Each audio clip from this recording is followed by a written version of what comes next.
YouTube, how we doing? Pass the prop back here yet again. It is NBA show today. It is loaded slate, absolutely loaded slate. Excited to break it down. Join as always, Stu. How you doing, man? Can't complain. Like you said, we got a ton of games today. It feels like every fucking team is playing right now. So it's a lot to talk about. It's a lot to sift through, and try to find a little bit of value here and there. But you can't complain. I'd much rather this than like 3 games, So excited to talk about, excited to answer any questions people might have. And yeah, I'm ready to go.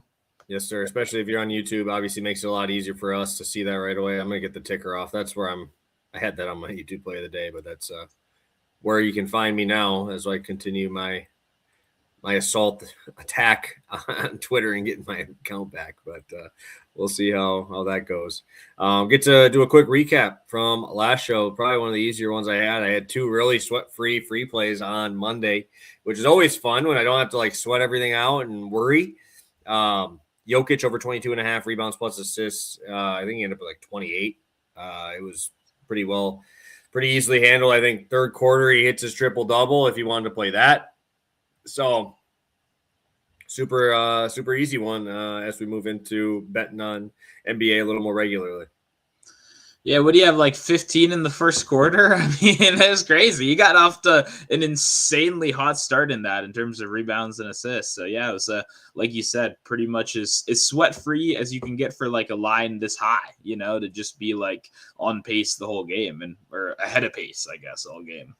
Yeah, it's always interesting. If he's going to hit it in the first quarter all the time, right? Because he grabs the boards, does the assists right away, and then the fourth quarter when it actually comes down to scoring, he ends up with his 20 to 25 and gets us to where we need to be. But I feel like that's like the old Russell Westbrook way of doing things, right? Where you just force it to everybody else and make sure you get those assists and helps you get your numbers up a little bit. But that's the modern day NBA. It's just a lot weirder seeing it from a center. It's just weird to see it from a center being that elite especially with the ball passing. When you do have an elite point guard in Jamal Murray. So he's still the main focal point on offense. So good to see him be all healthy and get the minutes. Yeah, 100%. 100%. And yeah, like you said, you do kind of know early, and we knew early that it was going our way. So it's always much better because, I'm sure like anyone that watched the show, like I'm sweating my bet from like the first tip, and like the first quarter, I'm like, okay, we have 1 point, like we're not on schedule. Like you want to be on schedule. So it's good to check early and get some good news there. Yeah, that's why college basketball makes me a little more sweaty because I usually do the first half ones, and it's like, okay, we need points here. Luckily, the last 2 games I haven't had to sweat too much because like that 10-minute mark, you're like, okay, I need to get halfway. When really you don't, you can be a little bit under that because of all the fouls and stuff. Yeah, towards the end of the half, but people, we want it on track, we want it on point, and luckily for us, Jokic was as sweat free as we could make it at a number this high. So. Let's get it rolling here. 3-1 so far. I know we've only had 4 bets here on the show that are official plays. I know Stu's been rolling with the long shots. He got another one for us today. But overview of the slate. Where are you looking? What's your favorite game on this slate as we move into breaking down the games? Yeah, I mean, my favorite game probably will be like Jazz Kings because that's just the biggest shit show possible. And when you have games where people are like ruled out and you have tanking teams essentially that are just giving up, right? Like we're pretty much guaranteed that like Laurie is not going to play the 4th, Jaren Jackson Jr. is not going to play the 4th. So like stuff like that, it makes it very interesting because, we may not have all the lines up right now, but it lets you bet on some of these guys that we can pretty comfortably project to take on bigger roles, and young guys normally, right, that are motivated, that are trying to prove themselves in this league, trying to prove themselves as, guys that they should build around essentially. So that's one that sticks out to me as just like, and the lines are kind of high, I will say, like guys like, Devin Carter and stuff. It's not like you're getting like super good value. Like they're kind of ready for it. but I still think it's kind of inevitable, when there's just not too many options and you have a couple young guys. Like Carter didn't play all last year. It makes sense for him, or barely played. He was injured, so it makes sense to get a young guy at work. So games like that, and then the other ones would be the one where the guys have been suspended. So like the Pistons with the double suspension of both of their centers and Durant and Stewart, I'll definitely have some bets in that game as well. Yeah, no, definitely a lot of games to look at today. I kind of like that ESPN first game, the Knicks Sixers, at least for my first half bets, because I feel like the Knicks have been my first half team that I really like because their totals are so low in the full game. But they always start out hot. I feel like they always start out hot, and they're coming off of an overtime game. They're losing to the Pacers. Holy shit, that is a bad look, especially for probably the hottest team in basketball. I think my favorite one though. I got a tie. I got a little tie. I know it's this, cop out, but Portland, Minnesota for sure, towards the top of my list. But I feel like Pelicans and Heat, those teams have been making me money. They've been making me money, especially first half for Miami. I like fast-paced Miami. I don't think people bet them the way they play. I don't think people realize how they play yet. Yeah, I know we're almost halfway through the season. But if I told you Miami's the fastest pace, they're the number one first half scoring team, right? I played a lot of their first quarters. My easiest bet of the entire week was Wizards Miami first half or first quarter. And it was 61, and they scored 80 in the first quarter. Like, dude, they start fast, they shoot a ton of threes, and they don't really play any defense. So there's a lot of teams like that nowadays that, you can find a way to get those there. But I like those teams that just really, struggle, guarding the 3-point line. And I feel like that's definitely one of those teams that, gives you open looks because, my God, dude, Will Riley was pulling from freaking 35. Sarr had like 3 in the first quarter. Like, it was – they just don't go out. Like, and you can't just rely on Bam to do everything and clean up everybody's mess when you have bigs that can shoot. And so this game will be interesting here. Yeah, no, I hate both of those teams, but I do understand where you're coming from. I'm a hater of them, but I get entertainment wise, and I do like Queen as well, even though I can't bet on him because it pisses me off. It's too annoying, but like I like him as a player. So the final one I'll shout out to Hornets Hawks. I'm gonna be watching that one as well because same double injury, but then also I guess we could have a lot more injuries too. We don't know the Hawks side of it yet, but I think that could open up some value, and I think like some long shots could be good in that game as well. Yeah, the Jalen Johnson news, if he sits again, holy shit. That would be huge. Huge. But if he does play, you can't bet anything. Honestly, it's like all the numbers moved up from the last game, so now it's like all those role players get bumped up 3 to 4 on their PRAs, because they got 27 minutes last game when they're usually like 20, right? And that's the crappy part, when you have to play these guys and it's like, well, now you have all the value for that one game, but then the value gets sucked right up. And hopefully you get Jalen Johnson, get out there and you maybe bet some unders in that spot when these guys don't get the same amount of minutes in those. So I know a couple of the guys I'm thinking of is, like Newell, right? Asa Newell, obviously gets a ton of minutes when there's no Jalen Johnson in there. And obviously, Aneko Okongwu gets a decent bit of a boost in those games too. But I'm not I've never been good at betting Charlotte. I don't know why. I just feel like I'm always off on who I pick, how they do, totals. I just never bet their games, and I know they're playing very well, but I just haven't had zero success. Yeah, no, I don't blame you for that, but I do like that. Obviously, now you take a couple guys out the equation because I'm with you. I don't really bet them very often, but taking Bridges away, especially like I feel like LaMelo, like this could be a crazy LaMelo game. Like I know his minutes have been kind of annoying this year and stuff, but like double-double, triple-double kind of stuff, like especially when you take such a good rebounder out of there and you put in Kalkbrenner, who's like tall. But he does a lot of boxing out. When you watch him, he's not crashing the boards as aggressively. Like I feel like LaMelo's rebounds have been kind of shit this year, but the line is 5.5. So it's like, and he's had 1 and like 3 against them this year, and it's 5.5. So it's kind of like telling. Like I feel like I would not be surprised if LaMelo had himself a very good game here.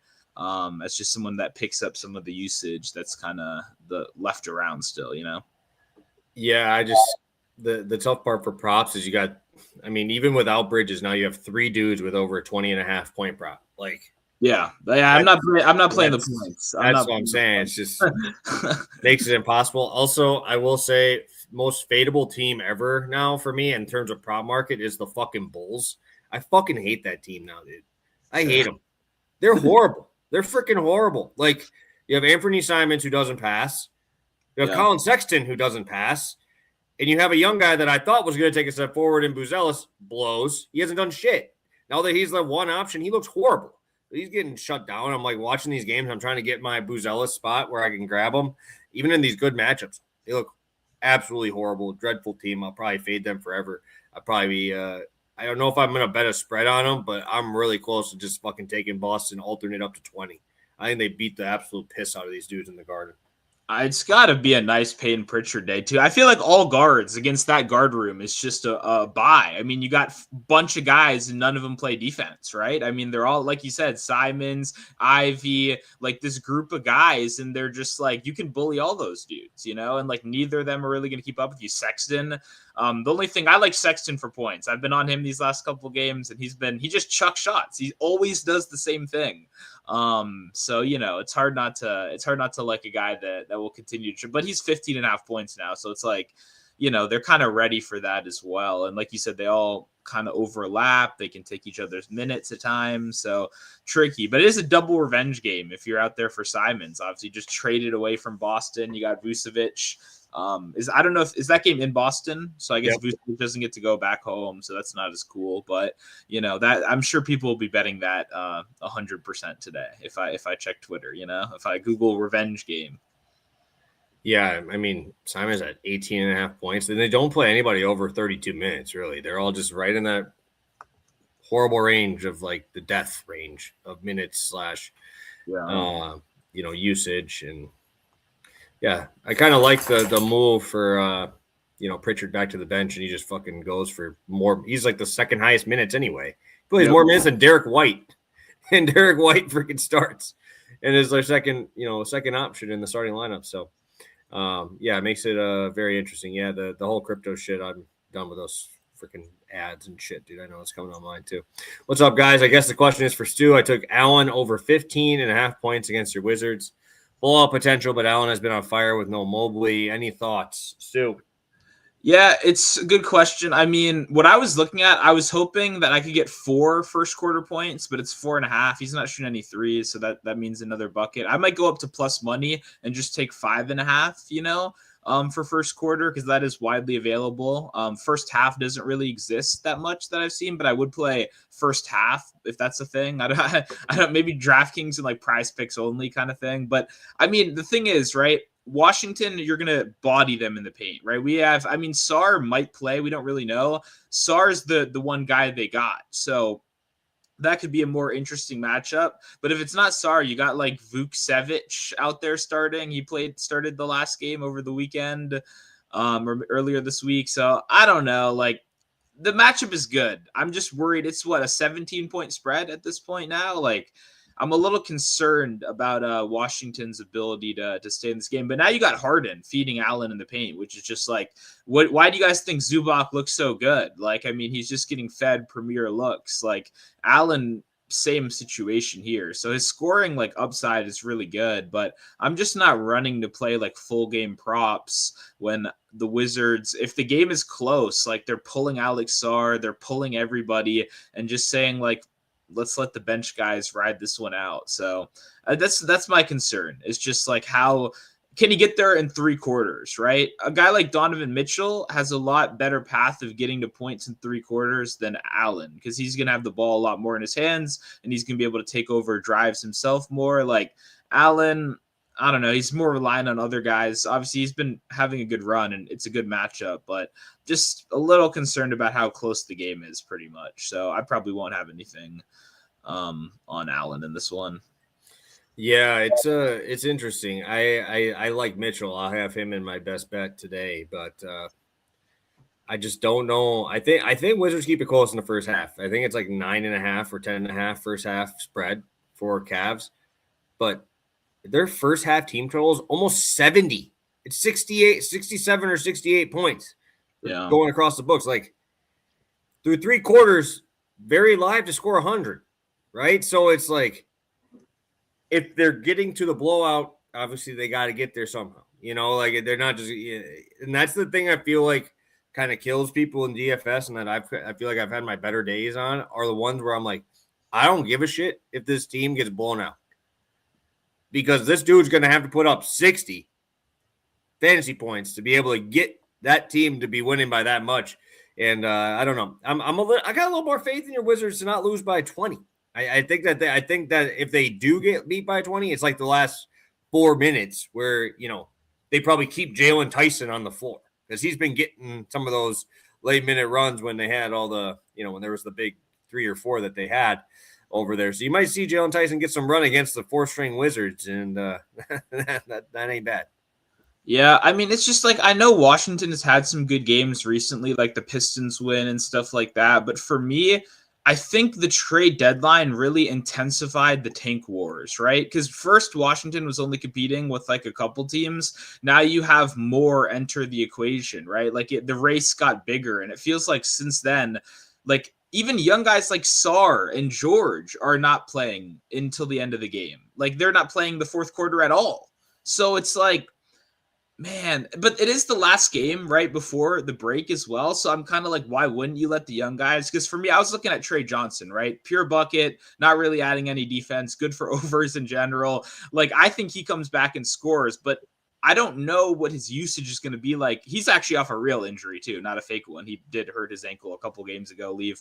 So like, I don't know. It's just kind of like, you got that voice in the back of your head. You know what I mean? It's just like, they could pull the plug at any moment, and it's kind of like we're not even being investigated yet. The only team being investigated is the fucking Thunder, which is kind of funny for. I know that was bad though. They literally didn't have enough players, and they did it in a nationally televised game. I was gonna say that's idiots. What are you doing, bro? What are you doing? That's really fucked up. Like, wait till you play a fucking Thursday game against the Wizards to sit your fucking dudes. Like, where no one's watching the game anyway. But yeah, let's do it against a good team. Hey, I also got to get this out before we get into bets. Damn, bro. You see a little Wemby action in that first half yesterday? Holy frick, dude. Just beat the piss out of those dudes. Again, he didn't play the entire fourth quarter and was the optimal player yesterday. Yeah. That's what I'm saying. Like, you know what I'm saying? But it had to get there. He was the second highest dude. Obviously, I didn't play yesterday, but he had to be chalk with no Luka, LeBron, or Reeves. But that's what I'm saying. Like, that spread was 15. If that scares you off of playing Wemby, that dude just dropped 70 in 3 quarters. Like, god damn. No, 100%. But that's also why I do not fuck with DFS at all. In any way, because I don't play NBA. That's betting. It's like perfect. If you think a game's going to be a blowout, you either bet accordingly or you move on. You don't have to then worry about it in your conscience for the rest of the day. And then, like you said, it could be a complete blowout. Wemby goes out there. He's an alien. He's what? So like, he could get you 10 blocks and a half in a game, like it's just one of those things where you get beat with crazy stuff, and shout out to Wemby. Obviously the league is much better with him in it. Like that dude is, he came in kind of with the hype of a star, and it's good to see those crazy moments.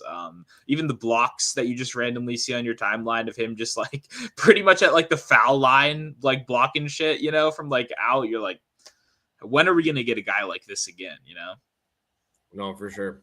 Let's get into some bets here. I know we got a couple of you guys here. I know we're a little late. I know we got less than usual in here, but we appreciate you guys joining us live for today's show. I'm gonna be rolling with a little combo today with 2 of the guys I was talking about in the show already, Anthony Edwards and Donovan Mitchell. Anthony Edwards, 20 points. I feel like it's, this one is obviously like minus 500, but I needed something to take off with Mitchell being around like minus 160. I believe he's at 20 points. I think the last time he didn't hit 20 points was the 6th of December was the last time he didn't score 20 in a game. I guess my biggest thing this month is he's averaging 31, 6, and 4 in this month, and that's a total of 5 games. I know he's got, New Orleans on there. He's got Atlanta on there. He had Memphis in there. But what I will say is you've seen an uptick in letting Julius Randle run point forward. And Julius Randle's been trying to go for triple doubles, and he's not getting as many shots. So he's like, okay, what do I do? How do I want to do this? Triple double last game, third one of the season. And Anthony Edwards still had 6 and 6 for rebounds and assists, but the dude is just putting up shots, over 20 shots in 4 of his last 5 games, 5 of his last 6 if you want to go all the way down there. But I don't see this game getting to blowout potential because Portland's actually fully healthy. That's why it's very hard for me to bet Denny as much. They got Jeremy Grant back. They got Drew Holiday back. They still got Klingon playing elite basketball down there. I'm really excited to watch him and Gobert go at it. Probably 2 of the best shot blockers in the game right now. I'm really, really excited to take a peek at how this goes with those two. Heading over to Mitchell, I just kind of talked about it there. I don't know if we know this, but that Cavs defense is fucking horrible. Like, they're bad now. Like, that's not a good defense right now without Mobley down there to, help out. With no Mobley, dude, they just gave up, 117 to the Nuggets, 126 to the fucking Kings, who aren't even playing real basketball right now. They don't even care about basketball. They gave up 126 to them. Blew out the Clippers. That was right after the trade, so obviously their entire lineup goes to shit with no Harden in that lineup. That was the first game without him. 111 to the Blazers, 128 to the Suns, right? I mean, that's a hell of a run right there, dude. I think that the Wizards, and I know they're not the greatest team out there, but I think they can put up points. I think Mitchell will at least get me through 3 quarters. We've seen multiple games here where they had a huge blowout, and the one I look at mostly was the team they beat by almost 40, and that is the Clippers game. He still played 31 minutes. Right? He still got 29 points, 9 assists in that time, right? I know he's going to be, more minutes with James Harden, who's a little bit higher usage. I get that. But we've seen James Harden kind of lean into the Jared Allen pick and roll. We've seen him lean into trying to be that guy that facilitates. It's Donovan's team and it isn't Harden's team. I think he kind of realized that when he got there. But 25 points in 3 quarters, I definitely could see it. Feel pretty comfortable about it. I know that the line indicates that they think it's a blowout, right? Because it's numbers at 28.5. If this was a closer spread, I'd be surprised if Donovan Mitchell wasn't at 33 or 32 points with how bad that Wizards defense is. Playing fast, you got a team that I think can score because this Cavs defense is nothing to write home about, dude. Like they've been getting shredded. So I'm relying on some young Wizards. Let's do it, dude. Let's see some Will Riley. Let's see some of these young guys put up some numbers in this ball game. Keep it close. Maybe we get even an extra 3 or 4 minutes in the fourth quarter for Mitchell. We get 33 minutes. I feel phenomenal about this bet getting there against this horrible Wizards defense. And honestly, I'm not that impressed with Cleveland's defense either. So I think this could be one of those games they run up, and a 240 total is obviously talking about that too. Yeah, no. I mean, obviously, 2 high-usage players, they're going to shoot the ball a ton, Edwards, that game is, trickier, I think, but also it's the kind of game that it feels like the high-usage guys are going to have to carry on both sides, So I like Edwards, obviously, and Mitchell, yeah, it does feel like a race to the clock a little bit for me. I don't know. I don't think he's playing the last 6 minutes of this game no matter what, So it's how long does he get back out for a final rotation? I don't know, but I do think there's a good path to him getting over even before that, Washington really is not going to be able to guard him. We were talking before too, Bilal is probably their best defender, or is their, best defender. He's questionable. He might not even play depending on how heavy we're leaning into the tank. And then if he does, he's also got to worry about James Harden. They've all traditionally guarded Donovan Mitchell with bigger guys. I assume Keyshawn George would be one that would step up. Champagny off the bench as well.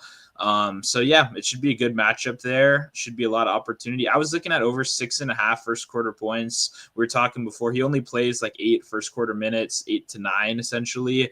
But still in 8 minutes, I think he can score 7 points, So I probably will play a couple bucks on that spot as well. And yeah, I think he should have his way with Washington. There's not really, I don't think a ton that they can do. And like you said, the closer the game is, the more likely 40 points is, Yeah, no, I was just looking, and you can use the Lakers game too. They won by 30 against the Lakers. He played 29 minutes, got to the 25 points. The thing is, he doesn't really have any of those 38-minute games, right? He's usually 33 to 35, and he's still averaging 29 points in those minutes without having, the crazy OG Anunoby 40-minute performances, or, those Brunson where he's playing however many minutes, right? He's doing it pretty efficiently in those spots. Obviously, some of the games aren't super efficient, like 9 for 21, 6 for 19. But the dude gets to the free throw line, hits at a high rate too. So 95% this month so far on the free throw line too. I'd like to see some fouls at the rim here for get some free points. Yeah, I like it. I'm in. Awesome. Well, we are good on straight bets. Stu's got us taken care of for our long shot here. I'll kick it over to you, Stu, to start us off on the long shot portion. Yeah, I like my boy Ryan Kalkbrenner stepping into the starting lineup tonight at a Creighton University. They no longer have obviously Miles Bridges and Diabate after that fight last game. So that's a lot of your depth right there. And when you think of who else they have, they've got Kalkbrenner, who's likely going to be the starter in this game. And then we got like role players. We got Grant Williams and we got Saloon, who was their draft pick before and fucking sucks if you've ever watched him play much basketball. So it's like the thing about Kalkbrenner is he can't really move, unfortunately. Like, I don't know if Kalkbrenner is gonna stick that much in the NBA. Maybe it's like just a bench big. To me, he kind of feels like budget Klingon a little bit, where like when he's in, you got to play like mega drop essentially on defense and have him kind of take off the rim because he's a great rim protector. Like per minute per drive, when people go at him, like I think we could have a lot of success here. There's a lot of question marks with Atlanta, right? With Johnson being questionable, Dyson as well being questionable. Like those guys playing would be interesting because it would speed up the pace, which isn't as good for Kalkbrenner, but also those guys attack the paint aggressively and they're not outside shooters, which would then give us a lot of opportunities for a guy like Kalkbrenner to get some blocks. If they miss, I think we could see a lot slower of a game plan, a little bit more traditional, CJ McCollum and like those guys kind of leading the offense and it being a little slower. But I think that's better for Kalkbrenner because he's not going to get run off the floor as much. He probably won't be as efficient per minute, but it keeps his minutes stable. So like I kind of see upside either way with how the injury report goes. But in general, he's just a good per minute like block player. When you see on the season when he's gotten over like 20 minutes, he's essentially always in that 2 to 3 block range. It's plus money for 2 blocks right now. When you look at it. And yeah, I mean, averaging 1.7 as a starter so far this year when he does get those opportunities. But this just feels like a good chance for him to inject himself with limited backup guys that are going to take minutes away from him, like even if it's not stylistically his strongest matchup. And it's just a market I've been wanting to target him in. I mean, I think he has upside here much more than like double-double, like I said earlier. I have a little bit of like a little alt line stuff with him. Like I don't hate double or whatever, just because the minutes could be there. But if you watch him, he does box out a lot. Like he's not like Diabate is like crashing and like kind of, head off, like going into, whatever traffic and grabbing boards. Kalkbrenner is like, he's much more slow and calm as a player. So he's boxing out, letting like LaMelo grab a board or whatever. So that kind of kills the upside. But I do think he's going to be going for blocks. I think anytime there's someone in the paint, he's going to be up there as a rim protector because that's what keeps him on the court. Those kind of moments and stuff, and obviously dunking the ball on like pick and rolls on the other side is where his value comes from. So, the team's hot right now. They're looking good. It would be a good showing for him to get out there and have a good defensive game, maybe earn himself some more minutes in general. So I like Kalkbrenner kind of taking advantage of some extra opportunity here with the upside in the block department. Yeah, no, I definitely agree with your spot here. And you got to use these 4 games, right? These 4 games without Bridges, you got to get get out there, right? You got to go hard in those 4 games because, they're going to probably be flipping it right back once, Diabate and them get right back. You want to show that, you can be valuable to a playoff team. And obviously Charlotte's pushing their way into getting a decent seed over there. So East is pretty wide open. So definitely wanting to get minutes as a rookie. And honestly, Saloon ain't good. He's not at all. I mean, Diabate is hit or miss in some of those games. Obviously, he's been a better rebounder than even I expected him to be. But, having the guy like Klingon's been playing really good basketball. So if he can be anything, even, budget Klingon, we'll take it. We'll definitely take it going there. I have a long shot as well, and I'm going to be playing Amen Thompson for a double-double at plus 340. I luckily had it already at plus 410 before all the crazy news starts coming out, and we saw Sengun in. I believe it was Durant ruled out. I believe that's what I saw. It was Durant ruled out. I also saw Tari Eason was questionable, or Yeah. they're downgrading him to questionable.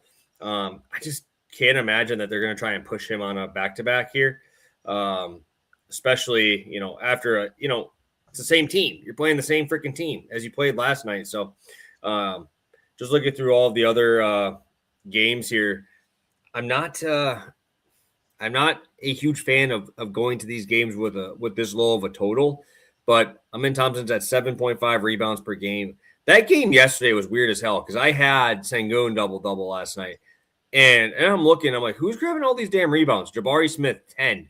You're gonna tell me that Reed Shepherd's getting 6 rebounds? What the fuck is going on with NBA basketball that I'm seeing 6 rebounds go to that dude, right? And I'm looking down the list, I'm like, damn, dude, they just spread it out pretty perfectly, but they only played 8 dudes. They only played 8 guys yesterday. So no, like I said, I think it was no KD. I think I saw that. Tari Eason, if he sits, that was 30 minutes yesterday. He played 30 minutes. That's not something you see very often, is seeing Tari Eason get a 30-minute piece here. So if we get even him out, I'll be even more ecstatic to add it to the list, because I think in this game will be a lot of good defense, a lot of bricks. I'm not relying on Jabari Smith to grab another 10 rebounds in a spot here. So I feel like we can get it in either department, rebounds or assists. That's always something I do like as well. Him and Sengun kind of live in that range, right? They can do both if they need to. I think this is a Thompson game with the usage here. Yeah, I mean, I'm a big fan of both the Thompson twins. These guys are dogs. They're great athletes, great defenders as well, So I like the spot. Like you said, it's guys that have upside in multiple categories. But, I mean, he's a great rebounder. I mean, one of the best non-center rebounders around. So I like it. I was actually looking at the other Thompson as well. I was looking at Osser for a little bit of maybe double-double or rebounds action or extra minutes, right, with them losing all their bigs, because he's not a big, but he plays big and he crashes the boards aggressively as well. So maybe I'll get a double Thompson twin double in today. I don't know how good of a price I can you get. Probably get decent price on that. It's pretty crazy because obviously Amen is going to have a more reasonable. Well, I assume the other Thompson. I'm trying to pull it up right now. He's probably very nice. Okay, 870 for Osser. So let's see. I'm going to try to get a little. And mind you, I think I'm going to be guessing a little bit more toward. I think they sit KD. I do think they sit him after 38 minutes last night against them. It hasn't been ruled yet, but I think that I definitely can be coming out here soon, getting him out. And dude, if Tari Eason sits, that dude just fucking go in all the minutes he's on the court. So, but either one of those guys take a seat, I'll be happy with it. That Clippers team, I don't know what they're going to do, bro. They could full on fucking tank this game. With Kawhi being really their only guy, and I haven't seen any news that Darius Garland's going to play at all. So, or at least we don't know when he's going to start coming back. But sign me up for some Amen Thompson. Let's get that money. And if Sengun sits, oh man, this will be down to plus 200. So yeah, I really like that spot too, because I'm not really worried as much about Steven Adams running around the court aggressively going for the ball. Isn't he out for the year, right? Didn't he? Yeah, I think so. I don't even know their backup, but I remember he was their backup, so I just always use him as my guy that doesn't move and just stands and bees a brick underneath the hoop, just like this. But the dude averaged like 8 rebounds in like 15 minutes. Like, I know. He just, and everyone in the league says Steven Adams is like one of the toughest guys, like in terms of a guy setting a strongest. Screen. Yeah, like you don't want to run into a screen of him ever. So I did read that he went out for the year a week or so ago, I want to say, maybe right before the deadline, but that was a bummer. I mean, who doesn't like Steven Adams? The dude's just hilarious, but yeah, that's one less mouth to feed. So yeah, and the double Thompson twin is 39-1 on DraftKings. So I'm going to put a little $5 on that. Crazier things have happened, At least I'm not doing numerology, right? I feel like that this is better.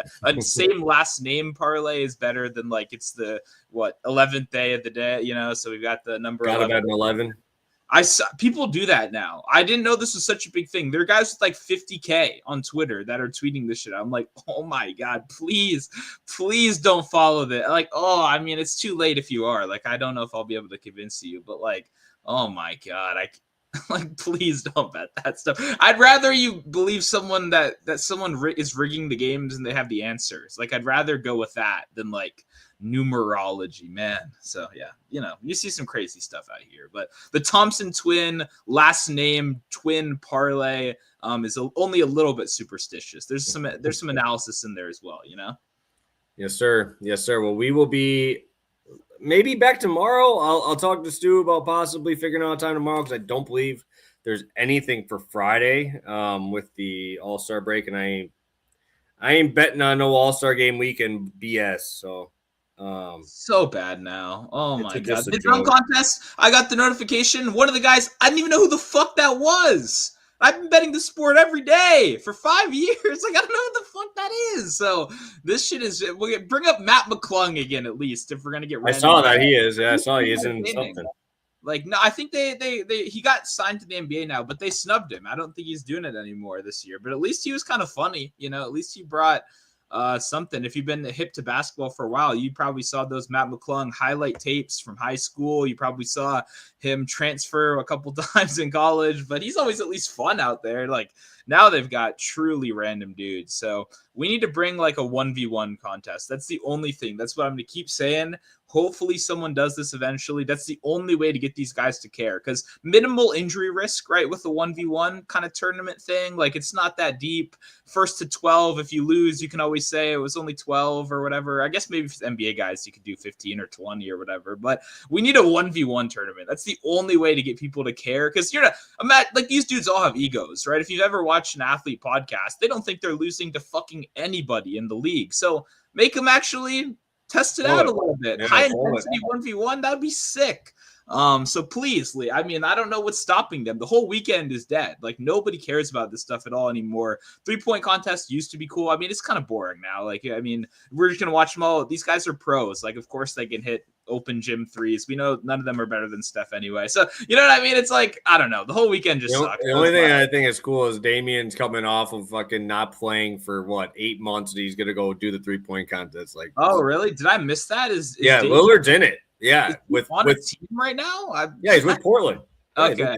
Oh yeah. Okay. Well, I mean, good for him. That's the only thing I've even looked at, but I think that'll be kind of funny to watch. This dude literally hasn't played a fucking minute all year, and he's going to go jump into that. But no, I think we might. I mean, we could get back on Friday. Our teams play each other for college basketball. I saw the Badgers play Michigan State on Friday. Oh boy, that's the Badgers coming off of the big win last night. They beat Illinois in overtime.